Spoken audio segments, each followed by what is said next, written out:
Hello जी, स्वागत है आप सभी का पांडे परिवार में। कैसे हैं आप लोग? उम्मीद करती हूँ आप लोग बहुत अच्छे होंगे।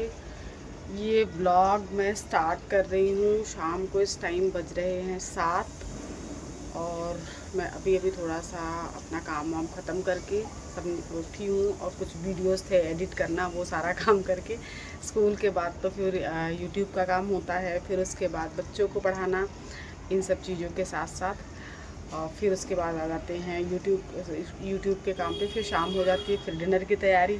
इस तरीके से पूरा दिन अगर मैं अपने लिए ना निकालूँ तो 5 मिनट भी नहीं बचता। ये हर किसी के साथ होता होगा, जब आप इतने सारे काम फैला के चलोगे तो यही हाल होता है। पर ठीक है, खाली टाइम जो रहता है फालतू चीज़ों में जाने से अच्छा है कि आप उसको यूटिलाइज़ करो और उसका बेस्ट यूज़ हो सके वो करो। तो इस टाइम मैं खड़ी हूँ अपनी बालकनी में और शाम को बज रहे हैं 7 और बच्चे यशी गई हुई कोचिंग, आने वाली होगी, आ जाएगी। प्रशंस गया है, एक सामने भाभी रहती है उनके यहाँ, वो नया डॉगी ले आई हैं। भाई मुझे तो बहुत डर लगता है, मैं नहीं रखती अपने घर पे जल्दी जल्दी, क्या मैं रखती ही नहीं हूँ। ये लोग बहुत बार रिक्वेस्ट किए मम्मा रखो, पर मुझे नहीं पसंद है। पसंद मतलब मुझे खुद ही बहुत डर लगता है। इन लोगों को बहुत अच्छा लगता है कि अपने घर पे रखो। एक तो बच्चे पाल पाल के किसी तरीके से इतने बड़े कर दिए हैं, अब फिर कोई वो ला कर के मतलब डॉगी ले आओ या कुछ ऐसा कोई पेट रखो तो फिर उसकी भी एक रिस्पॉन्सिबिलिटी हो जाती है और फिर वो चीज़ नहीं तैयार होगी। मतलब अभी बड़ी मुश्किल से तो बच्चे बड़े किए। इनको बड़े कर लूँ, उसके बाद फिर देखूँगी बाद में जब होगा। तभी तो यही लोग हैं, इन्हीं को देख लूँ वही बहुत हो जाए। एक और रिस्पॉन्सिबिलिटी नहीं लेनी है। पर इन लोगों का बहुत मन रहता है, कभी किसी के घर जा कर के पेट के साथ खेलते हैं, कभी किसी के घर। तो सामने भाभी रहती हैं, उनके यहाँ पर है, बहुत बड़ा सा है डॉगी, इन लोगों को बहुत पसंद है। तो ये प्रशंस उसी के साथ खेलने के लिए गए हैं और मैं अभी थोड़ी देर में जा रही हूँ। डिनर बनाना है। आज डिनर बना रही हूँ मैं आलू की कचौरी, क्योंकि फ्राइडे की शाम है। फ्राइडे की शाम अच्छी लगती है क्योंकि कल सैटरडे सच कोई प्रेशर नहीं होता, क्योंकि स्कूल मतलब 2-3 घंटे के लिए ही होता है। बच्चों का तो है ही नहीं, यशी का पीटीएम है, उसमें मुझे जाना है और प्रशंस का तो नहीं है, बट साथ में सब लोग जाएंगे। तो वहाँ से होकर उसके बाद मैं अपने स्कूल जाऊँगी। और मैंने शुरू कर दी है, ये देखिए आलू बॉयल करना शुरू कर दिया है, दूध उबल रहा है। उसके बाद मैं बनाऊँगी आलू की कचौरी। इन लोगों को आलू की कचौरी खाने का मन था तो मैं सोच रही हूँ आज आलू की कचौरी बना दूँ, क्योंकि ऐसे वर्किंग डेज होता है तो ऐसे ही मतलब बहुत ज़्यादा बन नहीं पाता। कोशिश करती हूँ। देखिए दीपावली के पटाखे जलने शुरू हो गए। ये लोग दीपावली आई नहीं कि पटाखे जलाना शुरू कर देते हैं। तो यहाँ पर शुरू हो गई है धूम दिवाली की। तो अब मैं बनाऊँगी आलू की कचौरी। मैं रेसिपी शॉर्ट में जैसे मैं शेयर करती हूँ, क्योंकि मुझे पता है हर किसी को आलू की कचौरी बनाना तो आता ही है। तो मैं बहुत ज़्यादा उसमें नहीं जाती हूँ डिटेल में, जितना थोड़ा बहुत दिखा सकती हूँ एक ब्लॉग में उतना ही शेयर करती हूँ, क्योंकि मुझे पता है हर किसी को आलू की कचौरी तो आती ही होगी। मतलब नॉर्मल है, इंडियन तो जानते ही हैं इस चीज़ को कि किस तरीके से बनाया जाता है आलू की कचौरी। पर थोड़ी सी रेसिपी मैं ज़रूर आप लोगों के साथ शेयर करूँगी कि मैं किस तरीके से, मैं अपना तरीका बताऊँगी कि मैं किस तरीके से आलू की कचौरी जो फटाफट बन सके।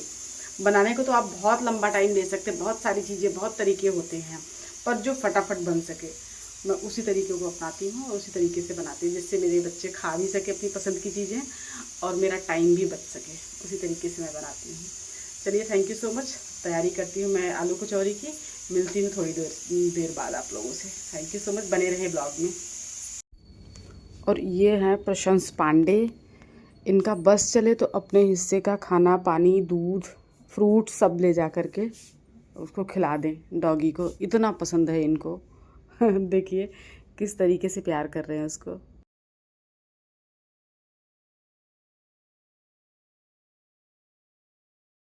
बनाना स्टार्ट कर दिया है आलू की कचौरी। थोड़ी थोड़ी, जैसा मैंने बोला था, थोड़ी थोड़ी रेसिपी मैं आप लोगों के साथ शेयर कर रही हूँ कि मैं किस तरीके से बनाती हूँ। आप लोग किस तरीके से बनाते हैं? अगर ऐसे ही बनाते हैं जैसा मैं बना रही हूँ तो कमेंट बॉक्स में ज़रूर बताइएगा कि हम लोग भी ऐसे ही बनाते हैं। क्योंकि जैसा कि मैंने बताया कि मुझे ऐसा नहीं है कि कुकिंग का बहुत ज़्यादा शौक़ है, पर हाँ ज़रूरत भर की चीज़ें बना लेती हूँ, थोड़ा थोड़ा सीख लिया है।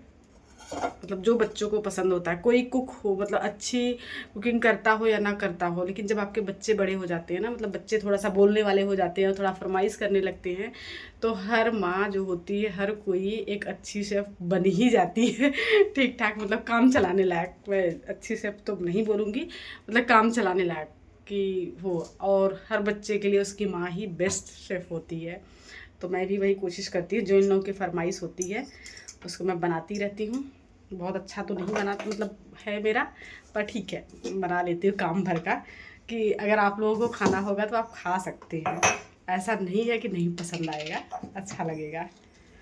तो मैंने स्टार्ट कर दिया है अभी अपनी इसकी रेसिपी, कचौरी की, आलू कचौरी की। सॉरी, मैं पहले जीरा डालूँगी थोड़ा सा। देखिए मैंने इसमें थोड़ा सा जीरा डाल दिया है,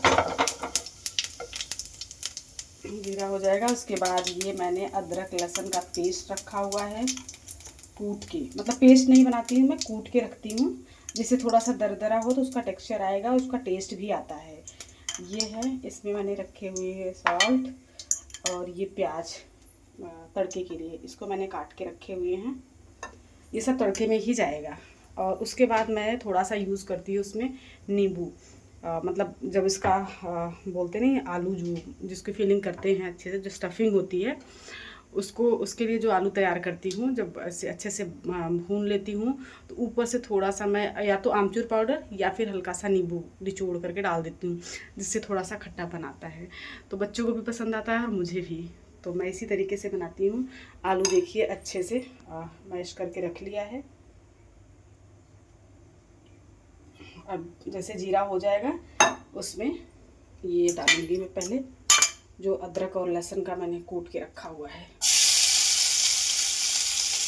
ये अदरक लहसुन का जो दरदरा पीस के थोड़ा रखते हैं ना, टेस्ट का तो खैर सब्ज़ी में ज़्यादा सही रहता है मुझे जहाँ तक लगता है।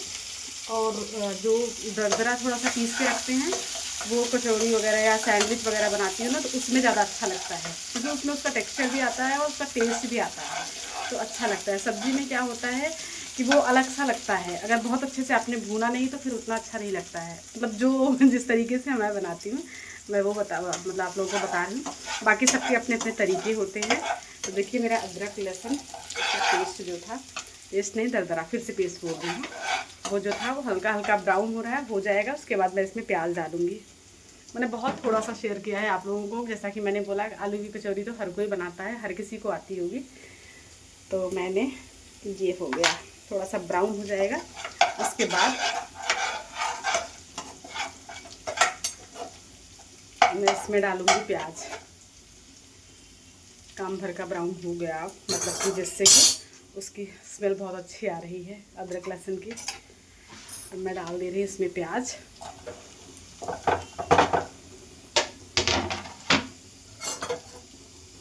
देखिए मैंने इसमें प्याज डाल दिया। अब इस तरीके से इसको भून के, अभी आटा वाटा नहीं गूँथा है, उसको गूँथ के आटा, फिर मैं उसकी छोटे छोटे कचौरी, बहुत बड़ी बड़ी नहीं बनाती हूँ मैं, वो भी दिखाती हूँ मैं, अभी आपको शॉर्ट में दिखा दूँगी कि कैसे बनाती हूँ। बच्चे भी आए नहीं खेल के, उनके आने से पहले मैं ये ख़त्म कर दूँगी बना करके, जब ताकि आकर के खुश हो जाए। खेल के आएंगे तो उन लोगों को कुछ ना कुछ चाहिए होता है, तो मैं ऐसे कुछ कुछ चीज़ें बनाती रहती हूँ। आप लोग भी इसी तरीके से बनाते रहते होंगे कि अपने बच्चों के लिए, क्योंकि अच्छा लगता है छोटे छोटे सरप्राइजेस देना बच्चों को। चलिए ठीक है, थैंक यू सो मच, बने रहे ब्लॉग में। मैं इसको फटाफट ख़त्म करके फिर थोड़ी देर के बाद आप लोगों से मिलती हूँ। तो ये तैयार हो गई है इसकी स्टफिंग, और अब इसको मैंने कचौरी को भरना मैंने स्टार्ट कर दिया है। इसकी स्टफिंग मैंने स्टार्ट कर दी है। अभी देखिए इस तरीके से, जैसे मैंने बताया था ना, आलू को मैंने अच्छे से भून लिया था, और लास्ट में जो मैंने आपको बताया था नींबू का रस, क्योंकि आमचूर पाउडर भी डाल सकते हैं और नींबू का रस, मैंने नींबू का रस डाला है। आपको अगर चाहिए तो आप आमचूर पाउडर भी डाल सकते हैं। और 2 कचौरी मेरी कढ़ाई में जा भी चुकी है, और ये देखिए ब्राउन ब्राउन ये हो भी गई है। और तीसरी ये मैं इसकी स्टफिंग कर रही हूँ इस तरीके से फोल्ड करके, क्योंकि मेरे बच्चों को बहुत पसंद आती है आलू की कचौरी, मुझे भी बहुत पसंद आती है। तो इस तरीके से इसको ऐसे मैंने अंदर इसके आलू भर लिया, और जो एक्स्ट्रा ही आटा बच रहा ना, इसको निकाल लिया मैंने इस तरीके से। जिससे मेरी सुंदर सुंदर गोल मटोल सी कचौरी छोटी छोटी बन सके। ये मुझे ना इजी कुकिंग लगती है, मतलब फटाफट लगता है, मुझे टाइम नहीं लगता इसको बनाने में, क्योंकि आलू बॉयल करके रखो। कभी कभी क्या होता है आपके पास एक्स्ट्रा आलू किसी चीज़ के लिए बना रहे हो, कुछ बना रहे हो, बच जाती है, तो उसको भी आप यूज़ कर सकते हो बच्चों के, मतलब शाम के नाश्ते के लिए। और इसके लिए 2 डाल दिया है, एक बार में सिर्फ 3 ही डालूंगी, क्योंकि ज़्यादा नहीं डालूंगी, क्योंकि कढ़ाई में मैंने तेल भी शायद कम ही डाला है। तो बस इतना ही डाल करके बना लिया। बन गई मेरी आलू की कचौरी फटाफट। अगर आप लोगों को खाना है तो आ जाइए। देखिए मैं इसी तरीके से, सिंपल तरीके से बनाती हूँ। आप लोग कैसे बनाते हैं बताइएगा कमेंट बॉक्स में। तो फाइनली बन के तैयार हो गई है मेरी आलू की कचौरी, और बच्चे कर रहे हैं वेट। अब मैं ले जा रही हूँ लोगों को खिलाने के लिए। देखिए देखने में कैसी लग रही मेरी आलू की कचौरी। अच्छे अच्छे कमेंट कीजिएगा यार, क्योंकि मैंने ना बड़ी मुश्किल से हिम्मत जुटाई है वापस से यूट्यूब पे काम करने का। बड़ा मन टूट गया था मेरा, पर ठीक है, कुछ लोग हैं, और वो तो नहीं है कि अच्छे लोगों से भी आपकी मुलाकात होती है। उन लोगों ने भी मोटिवेट किया मुझे कि नहीं आप फिर से करो, आप कर सकते हो। तो बड़ी मुश्किल से हिम्मत जुटा करके फिर से मैंने काम करना शुरू किया है यूट्यूब पर, और मुझे बड़ा मज़ा आ रहा है ब्लॉगिंग में, सच बताऊँ। और टचवुड अपना मतलब कोशिश करती हूँ काम के साथ, स्कूल के साथ, जॉब के साथ, हर चीज़ के साथ मैं डेली एक ब्लॉग अपना बना लेती हूँ। अभी तक तो टचवुड ठीक चल रहा है, बाकी देखते हैं क्या है किस्मत में। पर हाँ, अच्छे अच्छे कमेंट कीजिएगा जिससे मेरा मोटिवेशन मिले। कुछ लोगों के कमेंट्स बहुत अच्छे अच्छे होते हैं, जिसको देख करके मैं खुश हो जाती हूँ। नहीं पता उनको मेरे ब्लॉग पसंद आते हैं कि नहीं आते, पर उनके कमेंट इतने अच्छे होते हैं जिसको देख करके मैं खुश हो जाती हूँ। तो उनको तहे दिल से शुक्रिया, बहुत बहुत धन्यवाद इस तरीके के अच्छे अच्छे कमेंट करने के लिए, जिससे मुझे मोटिवेशन मिलता है और मैं वीडियोस बनाती हूँ। कोशिश करूँगी डे बाय डे ब्लॉग को और इम्प्रूव करूँ। अभी स्कूल चल रहा है और अभी एकदम से स्टार्ट किया है, तो बहुत अच्छी तो नहीं कर पा रही हूँ, बट मैं कोशिश करूँगी आगे चल करके कि और अच्छा ब्लॉग मैं आप लोगों को दे सकूँ धीरे धीरे। अभी सॉरी मेरा फ़ोन हिल रहा था, मैं आँच कम कर दूँ। 2 कचौरी अभी मेरी रह गई है, जिसको मैंने अभी कढ़ाई में डाल रखी है, बाकी इतनी तो बना लिया मैंने। अब इसको मैं ना क्या करूँगी ना, एक कचौरी के 4 पीस करूँगी, छोटे छोटे पीस उसके करके अगर देती हूँ ना बच्चों को, तो सही रहता है, क्योंकि वो वैसे नहीं खा पाते, क्योंकि गर्म होती हैं और गरम गरम ही अच्छी लगती हैं। इसलिए मैं उसको छोटे छोटे पीस में काट देती हूँ कचौरी को, और उससे क्या होता है कि उससे उन लोगों को खाने में आसानी होती है। इतने छोटे भी नहीं हैं, पर वही होता है ना कि मुझे लगता है कि ठीक है, थोड़ा काट के देखो, देखने में भी अच्छा लगता है और खाने में तो अच्छा लगता है, मतलब ईजी रहता है, गर्म नहीं लगता उससे। और इसलिए मैंने बना दिया है। मैं ले जा रही हूँ, लोगों को सर्व करूँगी, फटाफट खाए ख़त्म करें, किचन वगैरह साफ़ करूँगी फिर। और कल जाना है यशी के पीटीएम में, उसकी तैयारी मैं अभी इस टाइम से ही कर लूँगी, क्योंकि मेरा स्कूल है, बच्चों का तो स्कूल नहीं है, बस उनका पीटीएम ही है। तो मैं उसकी भी तैयारी करके रख लूँगी, जिससे कि सुबह जल्दी उठो, टाइम से सारा मेरा काम हो सके। ये देखिए अभी मेरी 2 कचौरी रह गई है, दिख रही होगी आपको। बस ये भी बन जाए, उसके बाद मैं किचन से बाहर निकलती हूँ। थैंक यू सो मच, तहे दिल से शुक्रिया, बहुत बहुत धन्यवाद आप लोगों का अच्छे अच्छे कमेंट करने के लिए। इसी तरीके से मुझे मोटिवेट करते रहिए, जिससे मैं अपनी ब्लॉगिंग करती रहूँ, और इसी ब्लॉगिंग के थ्रू मैं मतलब आगे बढ़ सकूँ, ग्रो कर सकूँ यूट्यूब पर। ये मेरी मतलब होता है ना कि जो भी मेरे बुरे एक्सपीरियंस रहे हैं उसकी भरपाई हो सकेगी। चलिए थैंक यू सो मच, बने रहिए ब्लॉग में और सपोर्ट करते रहिए। मिलती हूँ मैं मेरे नेक्स्ट ब्लॉग में। Thank you so much.